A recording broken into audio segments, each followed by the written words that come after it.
Good evening, ladies and gentlemen. Ginger is back with another episode of Fighting the Void. Thank you so much for tuning in, whether you are live or whether you are tuning in afterwards.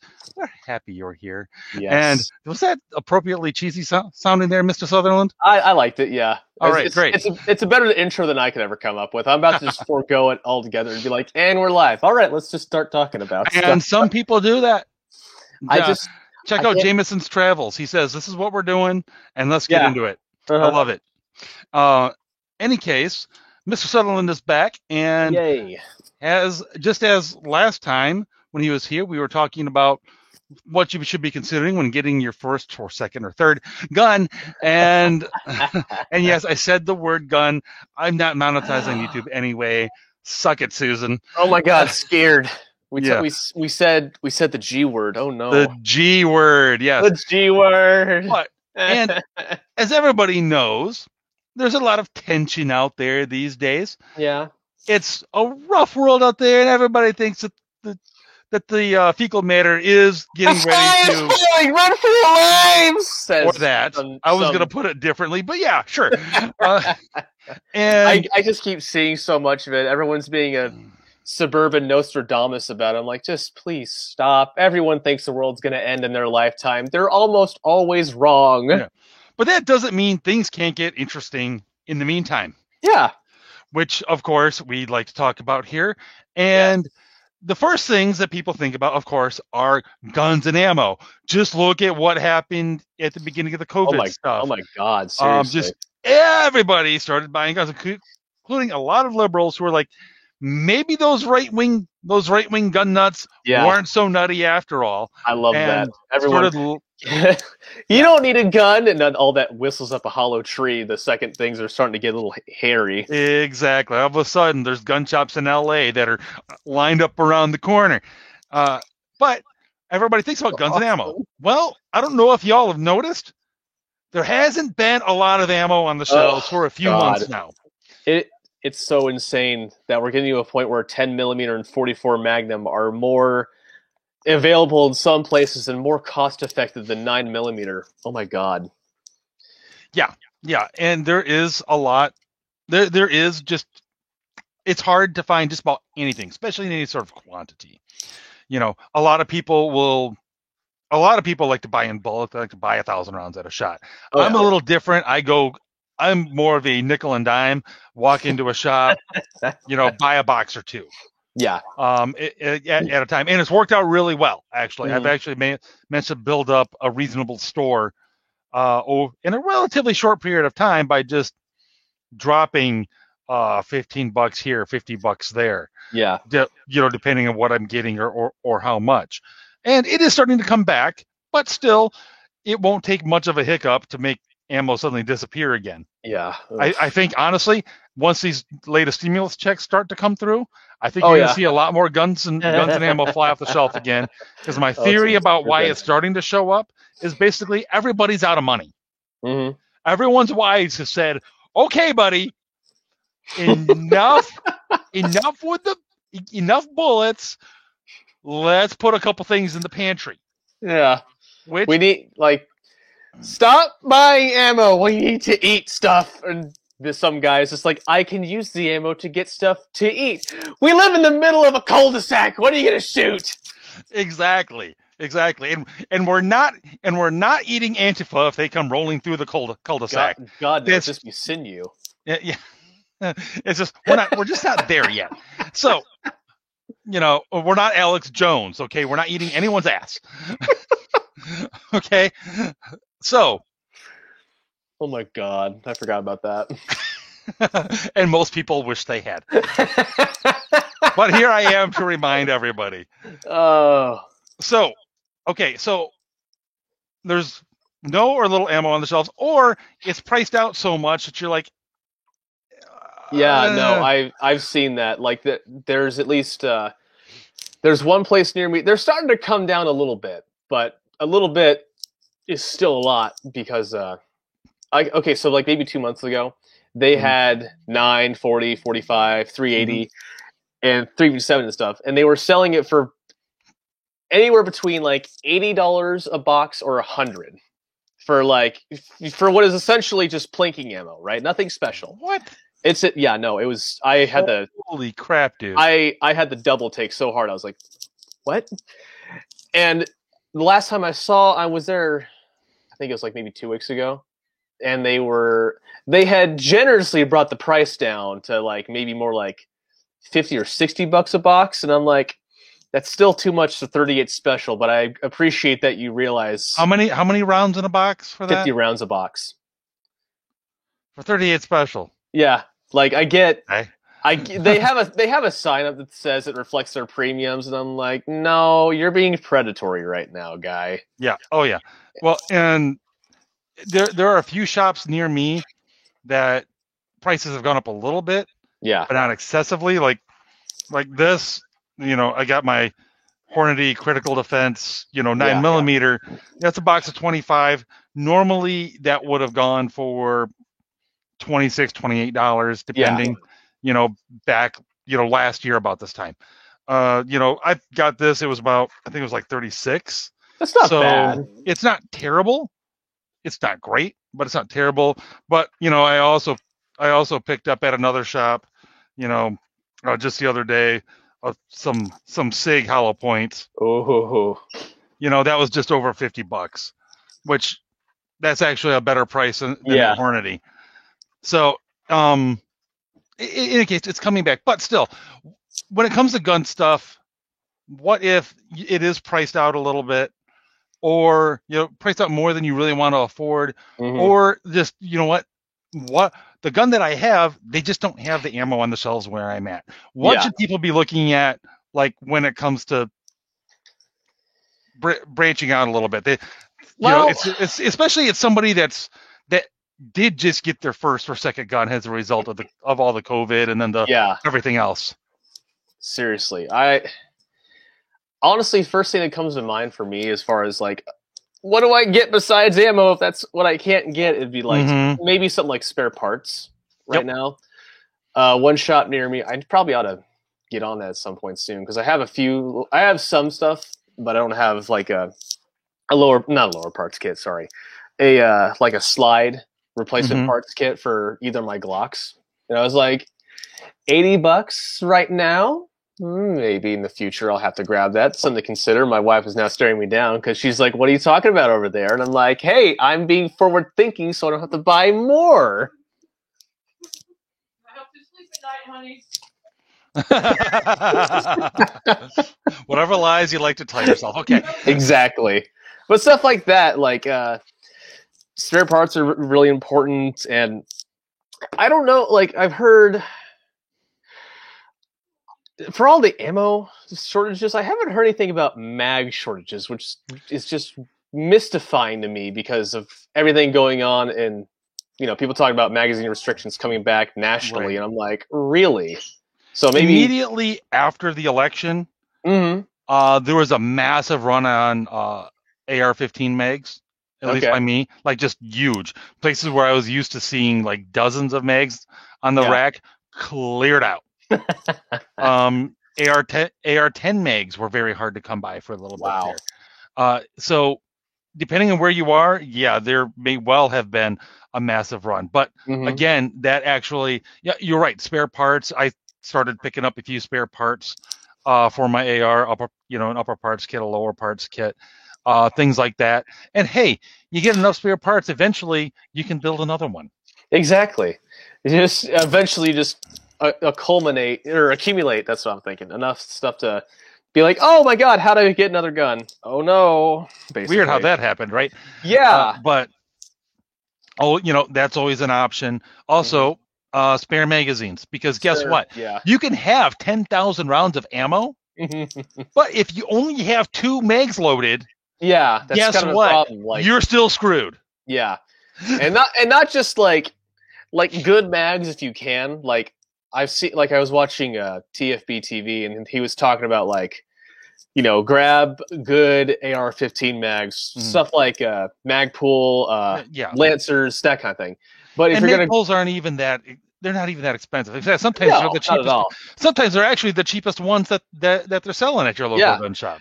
But then he was talking about, like, for instance, just talking about like Glock mags, right? Like if you can get Glock factory versus like I know a lot of people love the Magpul Glock mags, but it's like I've never used them, but the ones I have I actually like quite a bit, and I think the only time I ever had a problem with them was because I don't like it was like the first couple dozen rounds I was shooting through my gun, so I was like, okay, I don't think it's a mag issue so much as the gun's just like, sorry, got excited and choked.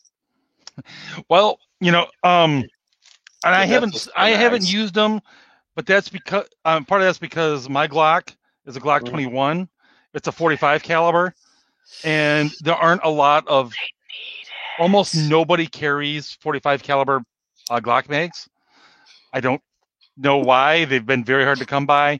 I don't even know if Magpul makes one for it. They probably do. Oh, they don't? Oh, there you go. They don't, which I don't understand because I'm like, why aren't you? Those would be amazing, I bet. I would love it, especially if they were a little cheaper than the Glock mags, because they're like $30 a shot. Yeah. I was going to say, I mean, freaking... For like one Glock mag that's factory, you could buy 2, maybe even 3 P mags, basically. Which I would love to at least try one out. Yeah, and I have tried a couple of third-party extended mags for my Glock. Did not work out well. The first one I got ran great the first time I shot it, and the second time it was like, it wasn't. The casing wasn't ejecting like every other shot. So I like threw that away, especially when I tried to see if I could get an upgraded spring. Yeah. I could get it, but only as part of a kit that costs as much as a whole nother mag anyway. God. I'm like, well, that's dumb. And that's almost predatory right there. Yeah. I just tried another brand. Even the first time I ran it, it didn't work. So I'm like, nope, I'm done screwing with that. Just throwing it away. It's like, if Glock starts making an extended magazine for the 45, awesome. Oh, if only I'm there. they would. But otherwise, I'm not interested. But otherwise, other things. A good holster.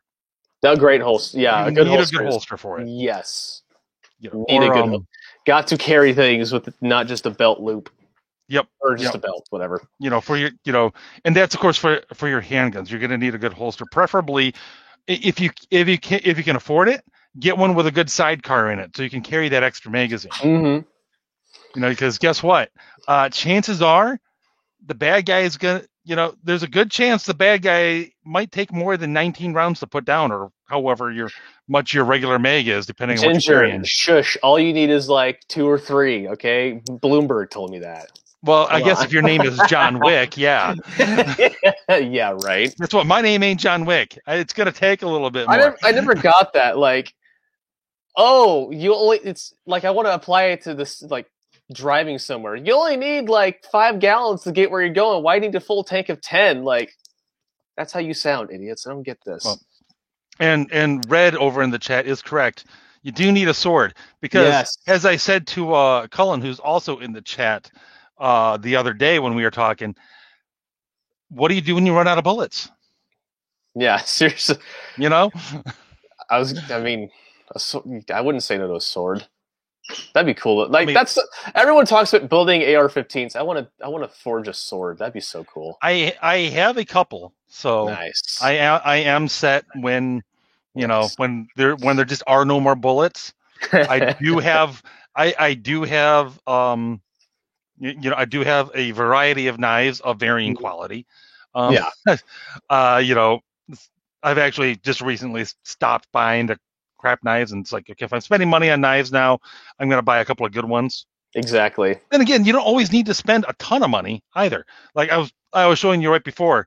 This little Mora knife. It's so fancy. All kinds of bushcrafters use these things in the woods. They use it to. They use it to do everything out in the woods. All kinds of stuff. They whack this thing with sticks to help split other wood. And it's called batoning for those who don't know. It's and I've done it with this one, and it works like a champ. These are not terribly expensive. You can find some of the Mora blades for like $30. Really? Yeah. Oh yeah. Wow. they're high quality, low cost blades. And like I said, everybody uses them. Now this one was more because it came with a ferro rod and it's higher quality steel, but I don't think this one was as much as $80-$90 tops, which is that honestly, that's kind of my sweet spot. Okay. For like where you're spending enough for a good blade, but you're not spending a ton more than you're not spending more than you should either. Right. Because you see these blades for like $500 or whatever. If it's a custom made thing that somebody made in their own private forge, I get that. But if it's something that's made in a factory, oh yeah, no, no, absolutely not. Honestly, if it's something like that, I have a hard time imagining shelling out like $250 for a Benchmade, to be honest. Yeah, no. I was gonna say, like, I have my K-bar and I probably spent like I think it was like $80 out the door, and I'm like, that's a comfortable price. That's a comfortable price for me to think, okay, I bought it. It's a good knife. Anything beyond that, I'm thinking it better like be a legit Rambo knife where it's got like a compass or something weird going on with it. But right. But yeah, that kind of thing. Actually, a good knife is, I think, something essential. If you don't have one, you should get one. Mm-hmm. And you start, frankly, with just like a decent pocket knife. Nothing fancy. It's just exactly. Goofy little knife. Yeah. This is my primary one right now. And it's Kershaw. I don't remember the model number because who cares? Yeah, right. But it's a good blade. It's got this handy dandy little doodah right there on the top. It's a little feature called the Emerson Wave. It makes it so it'll catch on the fabric of your pocket as you're pulling it out, so it'll deploy quickly. Okay. And that's something that I'm big on. If I'm carrying a pocket knife, it's also going to be something that I can get out of my pocket and use to defend myself in a pinch. Yeah. The more I can dual purpose something, the better. Seconds need to be shaved off as fast as you can, basically. Yep. Well, I mean, that's one reason why I also have, like this little K-bar. It's adorable. Oh my god. Isn't it though? Look at it. It is cute. But I mean, it's, that's just a handy little thing to have that you can, it's super easy to conceal.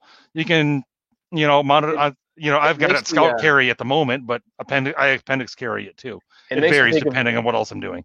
It kind of makes me think of that one knife from that's Sylvester Stallone's buddy used in Cliffhanger to he's about to fall off the cliff. It's been so long since I saw that movie. Well, just freaking the guy's about to shoot him. He's looking down, pulls up the tiny knife, and I think he cuts his ankle or something like that. Gets him in a sweet spot, and then grabs a shotgun, boom, just kills him. That's nice. What that reminded me of. Sometimes a tiny knife is very important. It is, actually. I mean, like I said, it's easy to hide, and that's the kind of thing you're deploying when somebody's trying to take you to the ground, and they're planning on whooping on you, or they're trying to get your gun or whatever. Yeah, I can't get to my gun. Boom, I got this, and now you can't get to my gun. Get away. But so okay, and I guess a couple of things with guns too. I mean, you can always upgrade your sights. Yeah. There's you spend money, get a red dot on it, or get a weapon light on it, on things like that. On your carry light, on your carry gun. Mm-hmm. I see a lot of people advocate getting night sights, which that makes sense to me because I think, I don't know the statistics, but I think most things where you're getting aggressed on by somebody is going to happen at night. Bad things happen in the dark. Bad things happen in the dark. You need to be able to see. And, guns are still meant to be aimed even when you can't see the sights. But if you can see the sights, it's obviously a big help. And on my SIG, actually, it came with the tritium night sights. And, oh, my God, that's... My Glock as well. It's got the tritium sights on it. Yeah, they're great. I would love to do a little bit of a night shoot with them just to see how that would go, because I'm like, okay, I bet I could actually drill the target pretty good with these. Yeah, that would be interesting to try out. Mhm. But I think that kind of covers. One thing that I personally don't care for, at least when it's built in to the Mhm. what is built into the lower part of the gun, is laser sight. Yeah. I dislike it especially I got my shield. It's got it built. It's got a Crimson Trace laser built into the Mhm. lower. It stopped working like a long time ago and was always finicky. It's Like just there, and it just made it hard to find a holster for it. To be the honest. the only reason, like the only laser I can think of that I actually thought was kind of cool and slick was I can't remember the name of the company, but they make a laser that actually operates as the guide rod as well. And so you press Oh, yeah, I know someone who has something like that, and it's actually kind of cool because all he has to do is press the button on where the guide rod is supposed to be at, mm-hmm. right, and then it activates the laser. And he's an older guy anyway, so like that's the only time I can think of where a laser actually makes sense is that your eyesight's failing and that bright, goofy little red dot on someone that you're pointing it at is. I can see that. But otherwise, I feel like it's just a laser sounds cool unless you don't really need it for anything. Like I don't know, no laser beam, bad laser. Yeah. Now, so I think that more or less covers gun stuff. We could go into more things like slings and all of that, but The only other thing, like I don't even know if it's the only sling you need stuff, for your rifle is a Vickers. Honestly, they're so easy.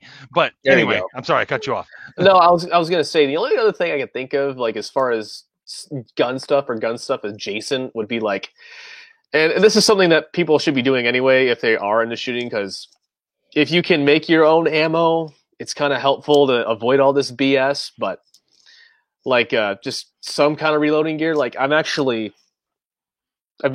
sort of documenting it on my Twitter a little bit, but like I think here soon I'm actually going to experiment with casting bullets. I think I talked about that with you in private, but yep.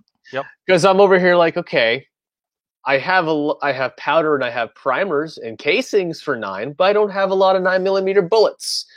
I guess I'm gonna have to go old school with this kind of thing, and like at least that to me, I feel like if you're gonna be in this discipline, I guess if you want to call it that, you should understand like the whole process at least a little bit. Like, I understand from like top to bottom. This is how the ammo is made. This is what goes into it. This is how it's gonna operate in my gun.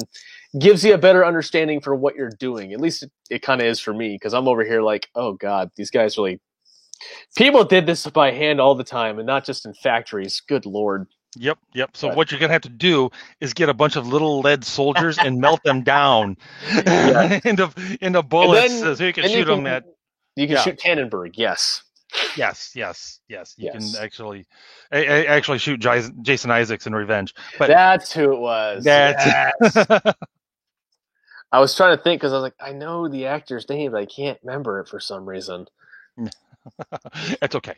Anyway, non-shooting necessarily related stuff like we talked about stuff you can get to support the making of holes. So yes, support the making of holes, but like we have to plug holes too. And like I need to find some place around me that's doing medical classes and stuff, because I think another thing a lot of people say, like more often than not, if there's an emergency, especially with like some kind of shooting or any kind of, whether it's accidental or an active shooter, you're going to be more useful if you know how to stop holes from like becoming worse, than as opposed to like going and making holes in the guy who made the initial puncture wounds, right? Yep. Like and it serves practical things too, like sometimes you're not getting shot at. Sometimes you just stab your hand and you're like, oh, that's a lot of blood and I can't really move my hand right now or something like that. So it's good to have that on hand. But getting stuff like the IFAKs, the individual first aid kits, those would be nice. Or like I'm trying to remember what his handle is, but like I think it's at Dep McGee. Like I'm actually going to buy some of his stuff here soon, because he makes and sells medical gear, and he was like I think he's an EMT. Okay. But he's talked about it a lot, mostly just like bros talking about stuff, not very serious, but he's like, okay, no, seriously, you will die if you don't do this correctly, right? But medical gear, have it, know it, buy it. Medical gear is very important. Like what sort of medical gear? Because a lot of people might think I need a bandage and some band-aids. Let's stop it. Hemostatic agents. Quick clot. And I can say this because I had to use some a couple weeks ago. Because here's a fun story about how warts, they like to bleed when you cut them. And good God, does that hurt like a bitch. But because so I'm trying to remember what the other thing is called, because we had you poor bastard. Hey, I was a trooper, by God, because my poor sweet wife, and we talked about this before, but I'm going to explain it again for everybody else watching. She sees me over here taking a knife, trying to peel this scab thing up so I can try and pluck this out piece by piece as best I can with tweezers. And she's just like, do you want me to cut that thing off? And I'm like, yes, please. And so, another one. Have a good numbing agent, by the way. I did not have that. Actually, that's a good point. I don't have that. Yeah, like, I don't know if you could just go to like a pharmacy and be like, I would like lidocaine, please. But if you can, probably do it. But no. So between the numbing agent not working and the initial like dragging the scalpel across the wart, to the wart comes off, and I'm thanking God that was the only, that 10 seconds was relatively short compared to how I perceived it. Because pain, there was a lot of bleeding, and I'm not like, I wasn't queasy or anything about it. I was just like, okay, we need to get this under control fast because I can't go to sleep this way.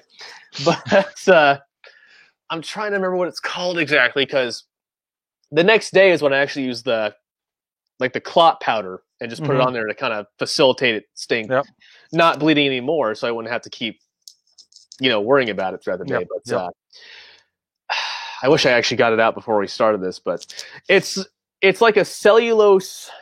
It's a cellulose thing that it's a patch, right? And maybe I'll actually go back here in a second and go find it. But what you do, I'm just gonna do that. Give me like 1 second and see if I can find it real fast. No problem. While Sutherland's talking, while he's tracking that down, get like a medical kit that you can have with you. It's something that I would advocate. This is one of the ones that I have. It's ankle kit from Warrior Poet Society, and it's got just a bunch of little pouches. And I modified it. I put a lot of extra things in here. This is basically a full-on survival kit at this point, where I've got in this, I've got my tourniquet right here, and let's see what else. I got basically a trauma pad for the chest right there. Yes. I've got some gauze in here. Shears. I need one of those too. This is something. This is the advanced stuff, and I've got to actually learn more about how to properly use it. I mean, I can use a tourniquet. I know how to apply a chest pad. They taught us all this stuff in first aid in the Navy. And I get reinforcement on it regularly with my current job as well. But, this is a little bit more on the advanced side, but it's basically it's a breathing tube. Your lungs are filling up or something, or your trachea is obstructed in some way, shape, or form. You can cut a little hole and put this in there. Ow. Like I said, it's a little advanced. I've got to actually do more to learn how to properly use something like that. But like I said, yeah, there you go. I got some of that. Awesome. I've got some of that in my in my backpacking med kit, and that's another thing too. I've got med kits for different purposes and different situations. I've got a kit that I got from Spartan Armor Systems that I have upstairs. I've got another, just a cheap one that I got off of Amazon. That is in my that's in the van that I go back and forth to work with every day. I keep a few random things in actually my work bag as well, just basically ready for this, that, the other thing. But like I said, I upgraded this thing to a full-on survival kit too, I got zip ties. You know, this is little screwdriver set up for whatever. Nice. Yeah. Little. Oh goodness, what else have I got here? Just a little Gerber knife. It's a baby knife. It's a baby. It's not a sticker. It's just a, you know, in case you need to cut something, and for whatever reason, this is all I've got on me. It's incredibly unlikely that I would find myself in a situation where that's the only knife I have. But hey, whatever. There was a spot for it. It's better than rolling naked, basically. Right. And there was a spot for it. I'm going to use it. You know, and a tactical pen, handy for poking people with, because that hurts actually. This pen looking thing is actually a little fire kit that I put together. Oh. Yeah. It's a little match in there. Whoa. And in either end, I shove some cotton down on either end, so that nice. I have a little bit of kindling to get it started, and of course I wrap some Gorilla tape around the outside of it too, just for giggles. And of course, the best fire starting thing ever, it's a Bic lighter. Got to have a Bic lighter. Okay, well, thank you, Red, for telling me you could just get lidocaine over the counter. God. And then of course, little flashlight, and of course, lidocaine over the counter. Why not? I should probably know. I don't know why I wouldn't know that. My wife is just in the medical field. Well, are you saying your wife is a doctor there, Shapiro? No. hey! I am not near short or boomer enough for that shit. Okay. He's a millennial too. Yeah, well, he's a boomer millennial. Let's be real here. Fair enough. Fair. But I couldn't find the thing I was actually looking for. But it's. But yeah, that bleed stuff. That is great stuff. Yes, blood clot is great, but what I was looking for, and we just had some CVS stuff, but it's like, it kind of looked like, I don't know what you want to call it, but like just some, what's the word I'm looking for?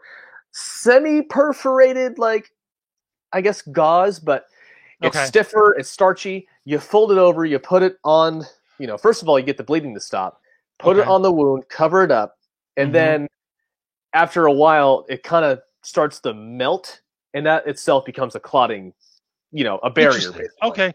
Really, when you figure out what that is, let me know, because that sounds like something I want to get. It's fantastic. It helped a lot that night. There you go. And it's you don't have to spend a ton of money either. No, not at all. Like the real hardcore med kits, they're gonna be like $120 to $150 typically. But you can get a serviceable one off of Amazon for like $30. Yeah. And the only thing I would suggest spending money on is actually the tourniquet. Yeah, a tourniquet's very important. Like this one, these cost about $30 a pop. Yeah, right. I think I have one of those. I do actually. I have one of those on my plate carrier, and it's about $30 to $35. Yep. Yeah, depending on where you get it. There's other ones that are more of just a wrap. That are also perfectly fine. I've got a couple of those as well. I'm trying to remember what it's called. I think is it called just Israeli tourniquet, or is it Israeli bandage? I don't know. But yeah, that's something. Definitely spend some money and have just one or at least a couple of those that are readily accessible that you can kind of always have with you, just in case. Yeah. Because if there's a hole and you can't plug it, well, you still got to stop that bleeding somehow. That's a problem. Yeah. Yes. Yeah, that's still something that has to be addressed quickly, because otherwise that's how people die. Yeah, exactly. I'm trying to remember. Never mind. It depends on the severity, because I was thinking about that. The 3 threes, like 3 minutes without air, 3 days without water, that kind of thing. I was like, is there like a 3 for bleeding out? But I was like, no, there can't be, because you could just bleed out and I'm sorry. I'm trying to be better in like 60 seconds and just be totally just screwed, basically. But right, exactly. But it's. Keep blood in your body. It makes things so much easier. Keeping blood in the body is definitely an imperative. Yes. which I don't know if we want to get into armor or not, since that's higher price stuff. It's even the affordable stuff is going to be expensive for most people. I thought it was interesting, and I don't know if there's more to it, but because I saw the Thunder Rants videos, and I can see where Clint Smith is coming from when he talks about it, because he says body armor is cool, but it only works if you go against someone who actually knows how to aim for it. Because if you're wearing body armor, yeah, cool, but if you get shot in the leg, now you're wearing body armor, but you got shot in the leg, so it's useless. And I'm like, yeah, but I would rather get shot in the leg than shot in the heart if I had the choice. And I can't make any guarantees. And I do see what he's saying. Yeah.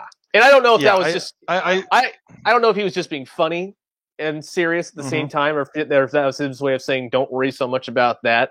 But we won't really talk about armor right now, just because it's like there's so much going on there, and this is kind of a just small things sort of video. Yeah. Right. So, and yeah, it's more if you can, what can you afford? And yeah, exactly. One thing that a lot of people overlook when it comes to, okay, what can I spend a little money on to get ready for whatever it is that happens, whether it's a natural disaster, whether it's Antifa launching the revolution or whatever, one of the things that people overlook is communications. Yeah, that's another thing I've been wanting to work on here and there. You got to have some kind of. A radio is not a bad thing to have. No, it is not. The thing that most people recommend right off the bat is get you a little emergency radio. Yeah. Depending, they're like in the $30 range at whatever your local department store is. I think I got this from Walmart. Mm-hmm. And it's got a hand crank on it, so you can charge it. It's got a solar panel on it. You can charge it that way. It'll also USB charge. And it's just, at least you can get radio updates of whatever the heck's going on. This won't let you communicate with anyone. This is not a two-way communication device. It's just radio. But you're only receiving. You're not transmitting, basically. Exactly. But it can keep you. It can keep you informed. Yeah. At the very least. Which is definitely a plus. I don't care who you are. So when the zombie apocalypse hits, you know which arena to go to, so you can join the future horde of zombies when they inevitably storm the set arena. I'm just over here wondering how viable, like how fast we get past zombies. I feel like we're just so used to the concept now that it would probably be like a week, and we're like, that was weird. You're not wrong. Like. There's a reason why the zombies have evolved in the movies too. Why they went from the shambling, slow moving things that any idiot could take care of with a shovel to like 28 days later. Yeah, 28 days later. That's kind of the baseline now. Mm-hmm. It's like they got to be. They're fast, they're strong. Sometimes they're even just a little smart. Yeah, because they have to be. Because otherwise, I mean, honestly, we'd wind up just mowing through them remarkably quickly. Like you would not get a Walking Dead type scenario, and almost possibly. I'm just gonna wait for Red to say something about how you won't about that. Just like I learned all my survival skills from The Walking Dead. Ginger, yes, it wouldn't be like The Walking Dead. It probably wouldn't. It probably wouldn't, but. Who knows? It hopefully be over sooner. Right? But in any case, communications, one of the things that a lot of people recommend is this little guy, the Baofeng, whatever model it is. It's like $25-$30 again. And it's a little ham radio. It can also do GMRS and FRS frequencies. Right. Which is nice. Of course, to transmit on ham, you need a... And you froze. Okay. Are we still going? I can't hear you, Ginger. What's happening? I'm just going to look and see if we're going, and... Maybe not over here. What happened? Oh, God.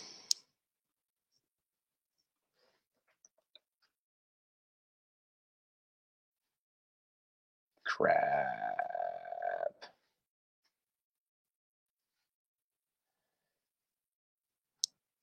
Of course.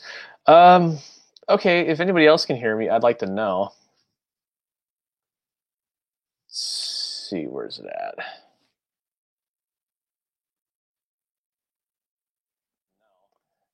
Oh, okay. Is it just me now? I guess it's just me. Okay. Anyway, communications are yes, they are very important. This is fun. I'm on my own, and I'm afraid. But I'm trying to think of what else to go along with communications, because the only experience I really have with anything radio-like would be like a CB, which honestly, in some areas, that could still be a viable thing to use. Like here where I'm at, there's at least enough there. I was just saying, okay, CBs, we could use that too. Yep. Because, Yep. I mean, I learned that from Dukes of Hazzard, but there's people I know in real life who actually use that to talk here and there. And I'm like, if it works, it works. It's not outdated yet. Yep, absolutely. And I got that too. Yes, there we go. What happened there? Sometimes my internet just totally strokes out, Oh, it's and I hate it. But yeah, for a second there, I thought I was going to have to reboot my computer, but fortunately, it decided to come back and join the land of the living. So my internet is kind of like a zombie. The zombies are taking over our Wi-Fi. It could be. It could be the the surfing dead. Oh my God. I know that's awful. I'm sorry. I'm so sorry. But in any case, get yourself like I said, one of these things goes a long way. A way to talk to the outside world is very helpful. Yep. And also you can just listen all you want. It takes a little bit to learn how to use it, to learn how to program it. Mm-hmm. But there's all kinds of instructive videos on YouTube. Or you can always find a guy. I found a guy. And just practice with these things a little bit. Get to know your way around them, and spend some time listening. Just hear what kind of conversations are going on out there. This one time, I was just listening in on it, and I was hearing a conversation. It was just like a general, it was the type of conversation you hear in a bar. Yeah. But it was happening between a guy who, as I was listening, one of them was around Knoxville, Tennessee. The other one was in upstate New York somewhere. That's so freaking cool. Yeah. And here I am in Michigan. And the reason you could do that is because of the way the repeaters work. Mm-hmm. The repeaters just bounce signals around. Yeah, it doesn't matter where they're from. It's not like you're directing it at this one to go from one to the other. Yeah. It's not a cell phone. It's just it goes out into the ether. One thing that it would be worth considering for some people who really want to get into serious radio stuff, especially with ham radios, mm-hmm. is there are the FCC has requirements for certain frequencies, and if you want to access them, unfortunately, you got to play their games and go through the motions. But other stuff like what you're talking about, Ginger, I think is pretty much fair game for anybody who's just I just need something that can get me across 30 miles of range to talk to whoever's inside of that. That's fine. But and the basic ham radio license isn't hard to get. Yeah, it does. I don't think the cost is terribly prohibitive, and the test for just a basic license is fairly easy. I mean, you'll have to still learn the information, obviously, but it's not that hard. And you probably have a ham radio club in the area. Mm-hmm. That can help walk you through the whole process. Yeah. There is one in my area. It happens to be at the same place that my gun range is at. That's weird, right? Cool. Exactly. I'm trying to think what else is there, because I know what I want to talk about next, so I want to save that for last if we need to. Okay. But what else you got that you were thinking about? Because I was trying to. There's a lot of basic things. There's basic needs for survival, like food, obviously. Everybody always talks about, the The pepper freeze buckets dried stuff, or the yeah. rice and beans and so which is all good. You should definitely have some of that, but one of the things, have a variety. Yeah. Don't just No, yeah, have it's I'm trying to remember what it's called exactly, but just nutrition fatigue, I think it's something like that. If you eat the same thing every day, no matter how much you like it, you're going to get sick of it. So have something varied, like it's gonna get old quick. yeah, like and don't be afraid to experiment a little bit and Yeah. have because I think everybody could probably eat chicken noodle and all his soup from a can if they need to, but like if you could build up a store of like a bunch of this can of soup's tortellini, we're having that tonight, and it's just the middle of winter and you're not wanting to go out, and you can kind of go through that little food store to figure out what you like and then grab more for an actual emergency, right? Yeah, exactly. You could definitely do that. Make sure you have variety, and canned stuff is great for it is excellent, because it will last basically forever. Mm-hmm. For all intents and purposes. It may be loaded with a lot of crap that you don't necessarily want to fill your body with 3 meals a day every day, but at the same time, it's also better than starving to death. Exactly. In an emergency situation, you need fuel that will keep you going. Yes. So I'm less concerned about that. About oh my gosh, it's got too many preservatives. If it's especially for something that's just designed to get me from point A to point B, or through a certain situation, that might last a week or maybe a couple of months. Yeah, I'm okay with it. Now, if you're working on a bug out location, that's going to be longer term, you're going to want to actually think of that. You're actually going to want to think about more long term stuff, right? That you can you can live on and be a little healthier. But for anything short term, you'll trust me, it doesn't matter that much. So long as it's more nutritious than ramen, you're going to be fine. Yeah, you're going to be fine in the short term. Like one of the things I do because it keeps a lot longer than the date on the wrapper, and it's useful both as a kind of a prep food and also for backpacking. Little protein bars. Oh yeah. Don't buy them unless they're on sale. I basically wait for them to be at least down to $1 each. Yeah. Sometimes you can get like these big $3-4 a bar, like Metrex bars. You can find them on clearance for 50 cents a shot sometimes. Damn. Just when I see that, I'm just like, take my little shopping thing and go. You're like, score. Pretty much, and that just goes in there, and it goes in my, it goes right in my back. It goes in my backpacking bag for the next trip. Things like that, and of course, common.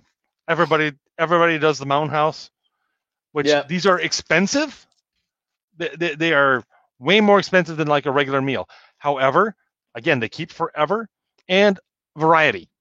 Yeah. You will get sick of things that come out of a wrapper because my daughter and I, we went hiking in the Smoky Mountains last summer, and it was we just did 4 days, but I didn't bring any. We basically bought bars and trail mix. I was sick of it, and that was because I was trying to like save on weight. I didn't want to have to bring a stove and things like that.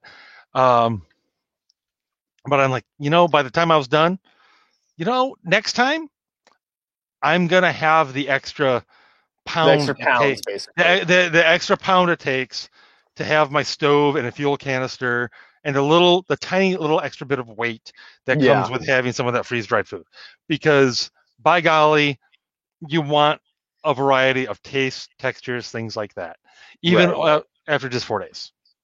So definitely do some of that. Hygiene is important too. You'll feel gross if you're out there in the woods for a few days. So little travel toothbrush, toothpaste goes a long way. Mouthwash. Actually, I just picked up a bunch of these because they were like 11 for $1, which was, just wipes, basically. Something to clean yourself off with, and then you could just be done with it because Yeah. you ain't always gonna have a shower, depending on the even if just wherever you are, you're in a place where I don't have any running water, like Texas, just recently Yeah. when they had that big ice storm. Your people's pipes burst, and there was no running water for people for. I don't even know if everybody's got it back yet. To be honest, it kind of fell out of the news fairly quickly as these things do. What's happening to Flint still? Doesn't Flint in Michigan still not even have water, right? Oh, the Flint situation has greatly improved. The problem is, quick overview. There was a big thing in Flint that started a few years ago where basically Okay, thank God. from their city water supply. And the thing was, they switched where they were getting their city water from. And the place that they switched to had some other, something or another was in the water. I forget exactly what it was. But it was something that wasn't in the water source before. Okay. And it basically was something that broke down the coating on the inside of the lead pipes and started just breaking that down, and everyone got exposed to it. So the problem here isn't the problem with Flint is that they have to go and literally replace all of the old piping in the entire area. And it's complicated by the fact that some of that has been there so long, they do not have accurate drawings. Ooh, shit. Yeah, it's decades old. So it's terrible. a problem. It's going to take who knows how long to actually go through it and replace all. But it's a perfect situation where it's like, my water supply works, but it's also killing me. So, maybe I need to do something else. Which, water filters. Water filters are, of course, a huge thing. I don't worry so much about water itself where I'm at. I live in Michigan. There's water everywhere. Yeah. You can't throw a rock without it landing in a puddle or a pond or a stream somewhere.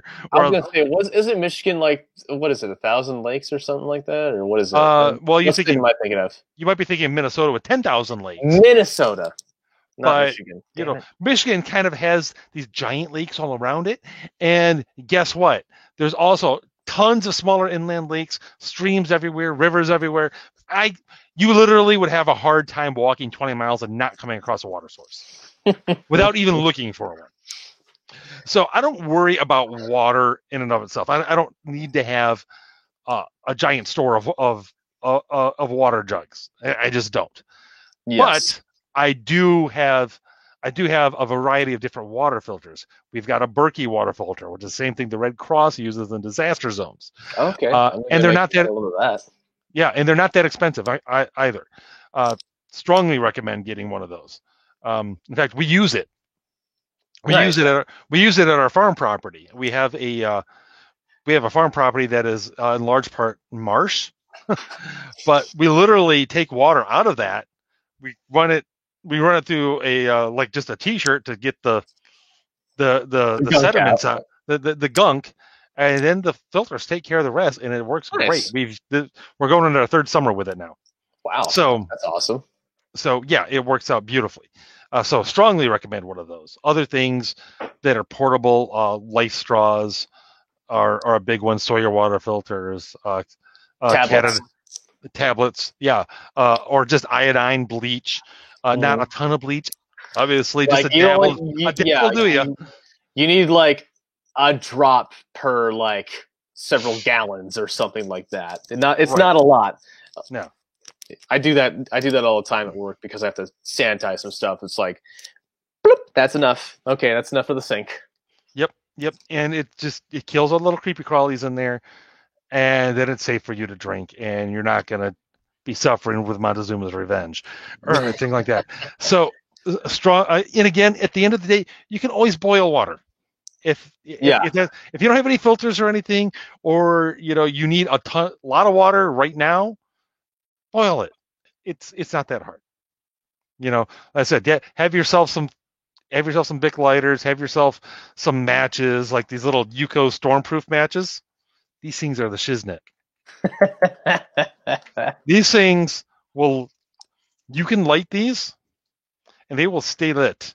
And I haven't done this myself, but I've seen people like dip them in water, and then they pull it out, and it really reignites. No kidding. I don't know how that works. I don't know the science behind it, but holy shazbot, they're awesome. And these little things are great. I mean, these are little waterproof containers. Comes with a small little bit of cotton in there for tinder. Even comes with inside this plastic thing is an extra striker. These things are great, and they're not that expensive. You can find them at Menards. I'm trying to think. What was I going to say? Because honestly, like, the last thing I can think of on this list would be like, just silver is important because, or yes. some kind of alternative to, paper money if you can. I'm not talking about Bitcoin, you freaking spastics, because everyone's all like, Bitcoin is the future. I'm like, who do I give it to in an emergency? And all that stuff. Yeah, right.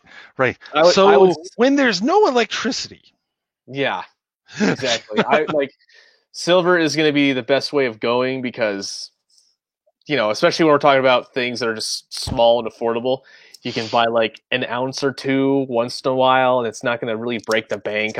You can't always buy gold unless you're like, I guess Jeff Bezos. Just you exist and money just flows, so that's not a problem. But right, if your name is Bezos or Musk, exactly. You can just get all the gold you want or all the Bitcoin you want, and you can pump up the price of Bitcoin. And yeah, which everyone keeps talking about Bitcoin. I would sooner buy Dogecoin at this point because at least then I'm like, that's just funny.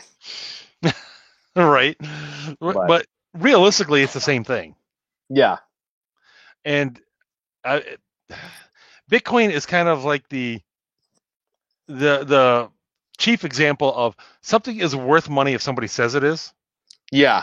And if somebody's willing to give money for the thing, then it's worth money. But you're also kind of left wondering, but why? I mean, even like you can make the argument just about anything, even gold.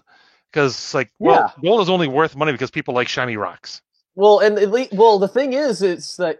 But you can still use it for things, actually. Yeah, stuff like gold and silver actually has physical properties to it that we can do things with. I mean, going back to the medical stuff, there's silver cream, which is great for actually, healing and just dealing with. What is that? What is? Thank you. It's antibiotic. That's the word I was looking for. I'm smart.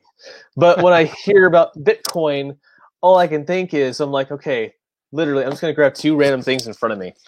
Okay, so this chalkboard paint and this first aid kit are worth more to me than Bitcoin because I can hold them. What's Bitcoin up to now? Like, one coin is about 50K. Why? All right.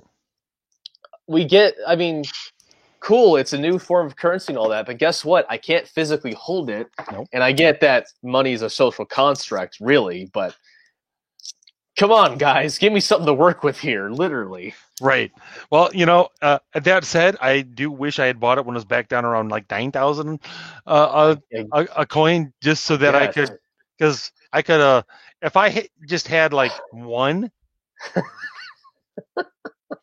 I could have sold it when it hit like 40. And then and there was a big chunk of my house, paid, I just paid for a lot of my house with imaginary money. It's awesome. I think that's all I got, honestly, for this one. Well, and there you go. Well, since you mentioned silver, barter items are a good thing. Simple things like the booze is always a big thing. What are the three things? Bullets, booze, and it's not Bitcoin. It's like 3 B's. I know. Is it bandages, bullets, booze, and bandages? Yeah, that's it. Yeah. Because, guess what? If it's an SHTF situation and it's extended, everybody's good. There would be no distilleries other than what's happening in some hillbilly's place in Appalachia. The hillbillies will save us all with their Probably. sweet hooch. Probably. Not to mention, I mean, you know, a lot of it can be used for medical purposes. Yeah. It's you know, it's antiseptic. It Mhm. also is great for making certain cocktails. Yes. You know what I'm saying? So certain cocktails named after a certain Russian dude. Just saying. Uh, not that I'm okay, Oh, maybe, but but you know, it's got those uses again. Barter. Also, if it's just a disaster type situation, you know what? Maybe you just want a little warm friend at night. There you go. You know, at the very least, it's good little- just for you at some A point. little sleep aid. There you go. Yes. Exactly. Or, you know, but coffee too is one that I would put on that list. Anything that people are going, oh, we didn't. You had mentioned books, actually. I did. It mostly. I was thinking about it. I was like important books, like you know, like I just bought the Federalist and Anti-Federalist, stuff like that. The Right. Constitution, like really serious, important texts and tomes and stuff. But I was like, for like, I don't know. I was thinking maybe that's like a different video altogether. Like not just when there isn't ammo, but it's like, okay, you have all this stuff, but what else do you need? I guess. Yeah, it's a good thing to move to another video because it is directly related to all the censorship and everything that's going down. So yeah, we'll have to have you back to discuss that and the whole concept of buying books to before people Fahrenheit 451 everything. I actually just bought that one, so yes, we're definitely going to discuss that. It's a good book. Good book. Well, all right, man. Well, hey, thanks everybody for tuning in. And if you have any comments or questions, feel free to hit us up on the Twitters. You can find Mr. Sutherland at Mr. Sutherland, and you can also find me at Gingerman Editorial or at Fighting Void. Just look for us there, and we'll be happy to guide you down the rabbit hole. Always. And until next time, ladies and gentlemen, stay good.